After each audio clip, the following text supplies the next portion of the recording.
Really excited to come back home and play in front of our fans on Saturday.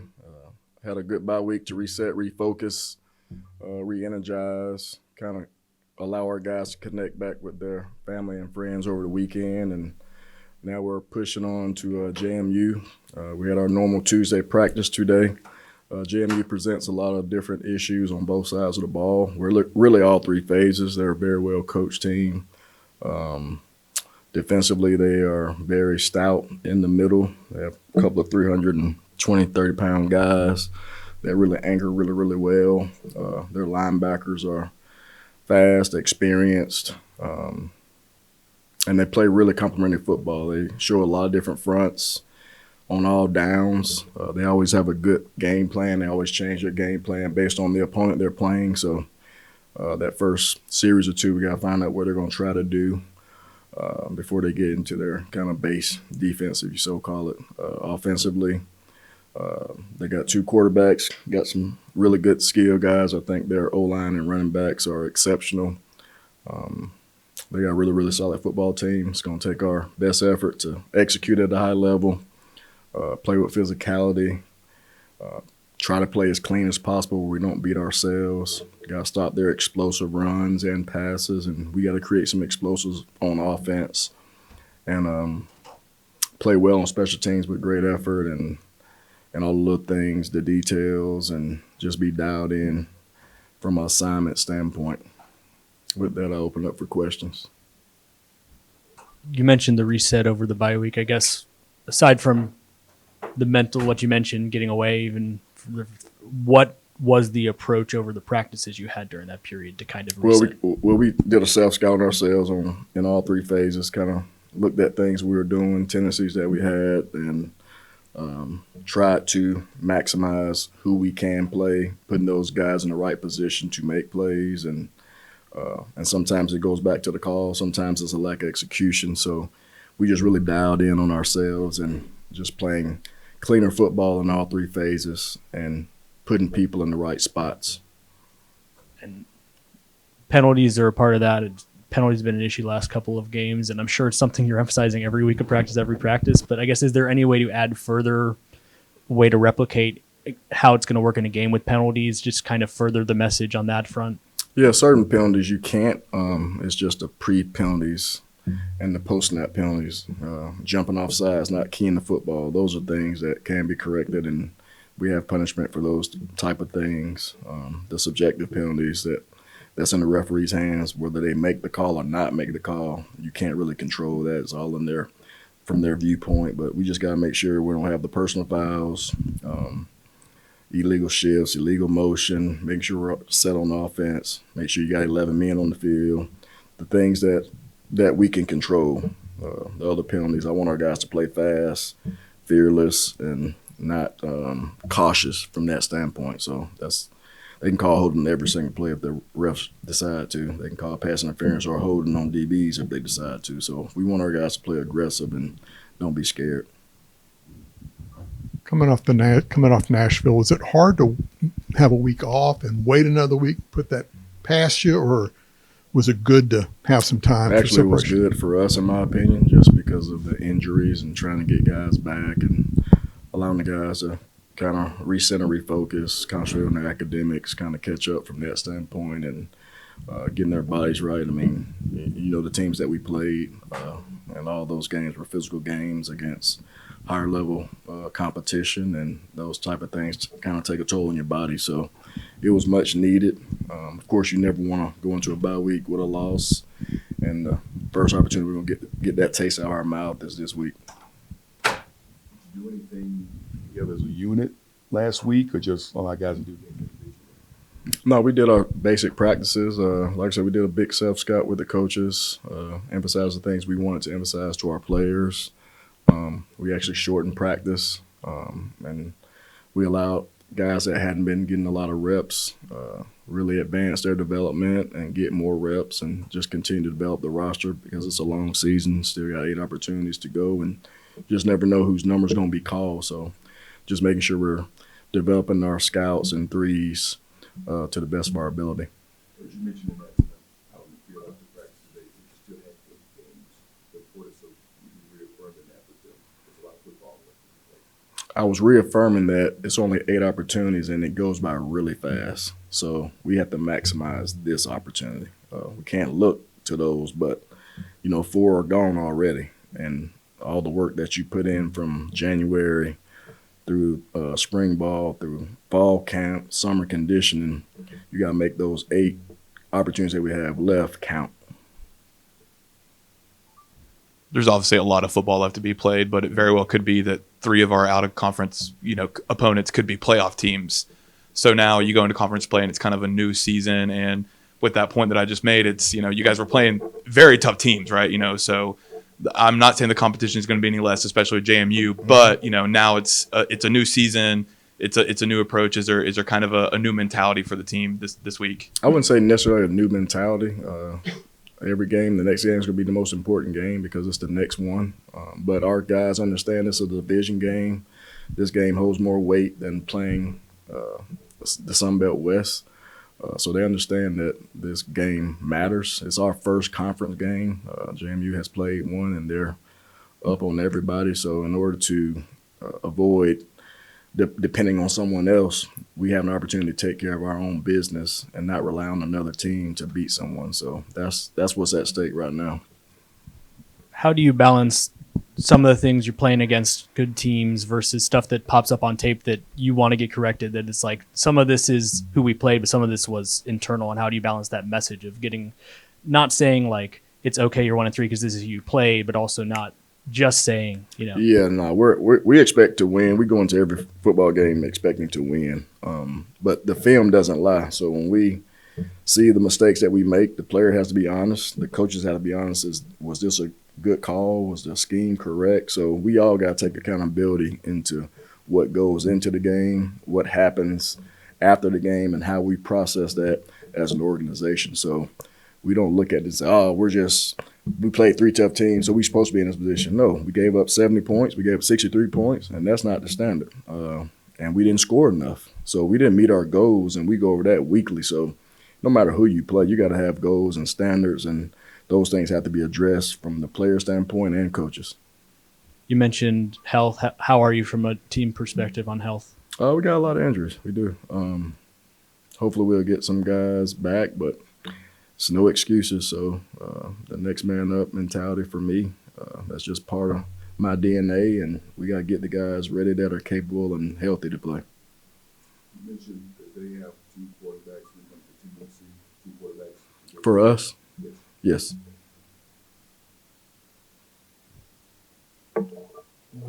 With I guess JMU, good rushing attack, I guess what are going to be some of the keys for your defense to be ready for what they're going to bring? Play with physicality, try to dominate the line of scrimmage, got to tackle, got to leverage the football, got to populate the football, and then they got some gadgets off every play. They do a good job with their scheme as well. So got to be able to stop deep shots, and we can't allow the quarterback to make easy throws across the middle of the field in between the hashes. The quarterbacks, both of their quarterbacks have run capability. They're dual threat guys, and like I said, they're well coached. But we got to have a hard hat mentality on defense that we got ready to strike and stop the run. And I think we can win the rush battle. I think whoever wins the rush battle will have the best opportunity to win. And I guess on the other side of things, what are things you want to try to do to kind of jumpstart the rushing attack that's maybe not been to the standard you want it to be at?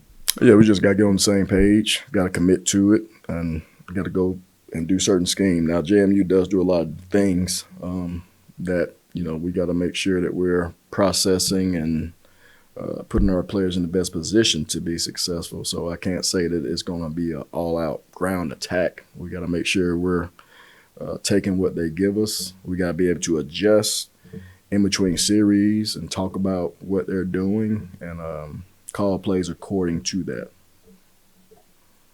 You mentioned that you had a good bye week, so just what are some of the things that you saw that you liked out of the team during the bye week? Yeah, just got a chance to develop a lot of our other guys. 2s and 3s got a lot of reps. The 1s did as well. Just worked on basic fundamentals, communication on defense, communication in spots on offense, decision making by the quarterbacks, getting the ball out of our hands, than all the other intricacies of what we're trying to do this game.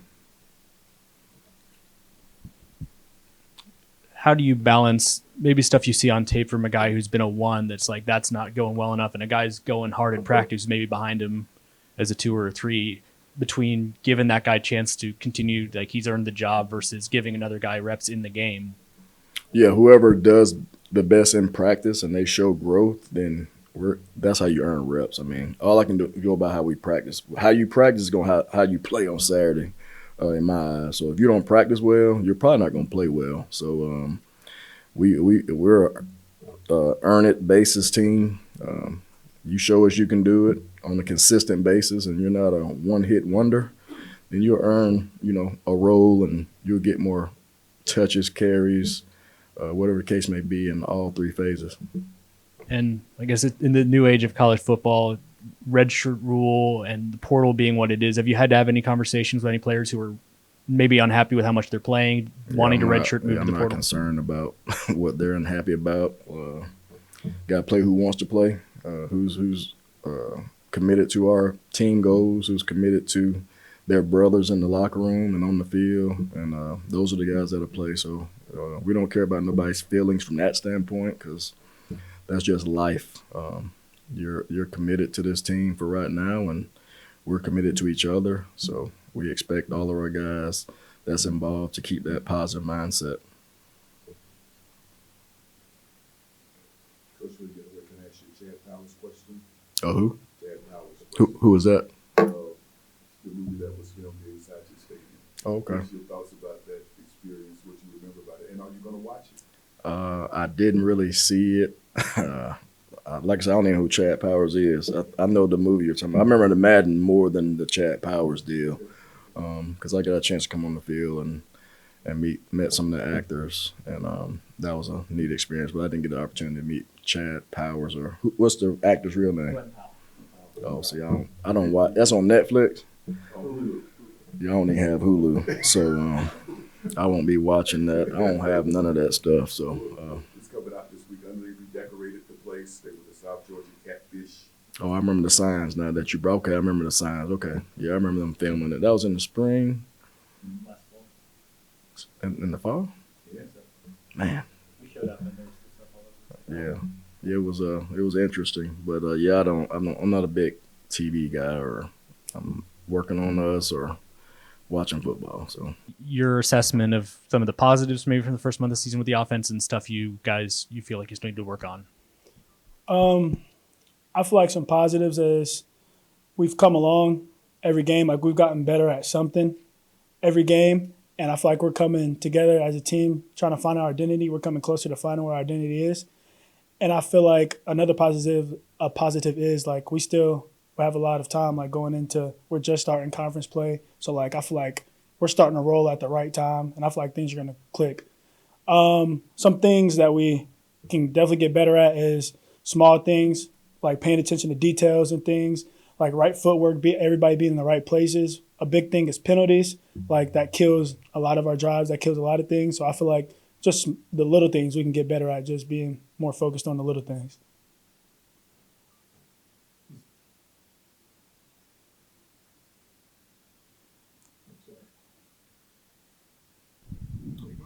Was it good to have a week off after the Nashville game, or how did you guys have you processed that for the last week and a half? I mean, I feel like it's good. It's giving us a chance to, one, not only get our bodies back a little bit, but still go attack, get a little head start on JMU. So I feel like our bye week was good going into our conference play. What's some general mood of the team in the locker room right now? I mean, that's one thing about this team. I feel like it's always high energy. It's never really down and moody. I mean, we always we stick with each other. We stick together. So I feel like we're never really just in a down mood as a whole. Did you ask a second question to that? What was it? What was the second part? That's just what the mood is. Oh, yeah. I mean, everybody's excited. We know we still have everything that we were hoping for in front of us. So, like, we're trying to focus on that, not what's happened. We're trying to focus on what's in front of us, what we can go do now. So I feel like we're not trying to dwell on anything in the past. Can you feel like everyone's kind of getting focused? locking into what you want to do? Oh, yes, sir. I feel like everybody's understanding what we're trying to accomplish. Everybody's understanding what the standard is, and like we're trying to go win a championship, and we're trying to do whatever it takes to get there. What have you seen from some of the other guys in your room? And you got a couple young guys, Lane and Grant, who've already stepped up and played some minutes, played some snaps. Lane and Grant. I feel like Grant is somebody like that we have high expectations of, and he's a young guy, and that can be pretty hard. I mean, he might mess up here and there, but he bounces back. Like, we're getting him into the mood to not dwell on the last play. Like, we're all going to mess up. I mean, I'm going to mess up. Lane's going to mess up. Avion's going to mess up. Like, everybody's going to mess up. So just not to, like, beat down on yourself, not to dwell on that play. Just keep it pushing. I mean, he's a heck of an athlete. The kid, he's fast. Like, he's a smart kid. Just trying to get him out of thinking so much and just going out there and playing with his athletic ability. And same thing with Lane. Like, Lane's a bigger guy, and, like, he can do a little bit of both. So, like, he gives – and he's a big part of our special team. So Lane has a really big role to be how young he is. Do you remember? I guess it wasn't that long ago. But do you remember being that young tight end, learning the college game, and just kind of knowing what it was in their shoes? Oh yeah, Grant, I can really like relate to. I came in as a young freshman too, and was kind of thrown in that fire as well. It was coming in, playing early, like not redshirt, and having to learn the offense quick. So I mean, I kind of feel where he's coming from, and it's like I can help him with that. Like mentally, it's like it can be a lot. It's just how you deal with it, how you take it on. But he's been doing good.